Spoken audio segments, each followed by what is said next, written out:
શુક્લ પક્ષની ચતુર્થી એટલે ગણેશ ચતુર્થી. આજે પાવન અવસર, મંગલકારી શુભ દિવસ એટલે કે વિઘ્નહર્તા દાતાની ચતુર્થી એ ગણેશ ચતુર્થી. અલગ અલગ જગ્યા પર ખૂબ ધામધૂમપૂર્વક શ્રીજીની સ્થાપના થતી હોય છે. ઢોલ નગારા, ડીજેના તાલે, ડીજેના એક અલગ અવાજ, આખું વાતાવરણ ભક્તિમય હોય છે અને બાપાની સ્થાપનાઓ થતી હોય છે. ધોળકર પરિવાર, આ પરિવાર છેલ્લા ઘણા વર્ષોથી શ્રીજીની સ્થાપના કરે છે. ત્રીજી ચોથી પેઢી છે, જે પેઢી સતત પરંપરાગત રીતે બાપાની ભક્તિભાવપૂર્વક સ્થાપના કરી એક અનેરો ઉત્સાહમાં જોવા મળ્યા છે.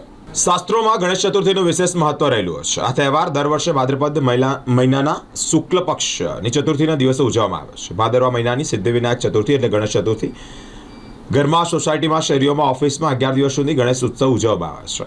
ધોળકર પરિવારની ત્રીજી પેઢીના પ્રથમ ધોળકર દ્વારા આજે શાસ્ત્રોક્ત રીતે ગણપતિ ભગવાનની સ્થાપના કરવામાં આવી છે. ધોળકર પરિવારના ગણેશ સ્થાપનાનું 55મું વર્ષ 1970થી ગણેશ ઉત્સવની શરૂઆત થાય છે. દર વર્ષની જેમ આ વર્ષે પણ 7 દિવસ માટીના ગણેશજીની મૂર્તિની સ્થાપના કરવામાં આવી છે.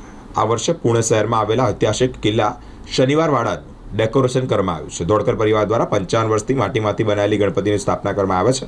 આ વખતે પણ 1.5 ફૂટની પ્રતિમાની સ્થાપના કરવામાં આવી છે. આ વર્ષે ગણપતિ બાપાનું બ્રાહ્મણ સ્વરૂપ અને મહારાષ્ટ્રીયન સાફો પહેરવામાં આવ્યો છે. દર વર્ષની જેમ આ વર્ષે પણ પ્રાંગણમાં જ વિસર્જન કરવામાં આવશે.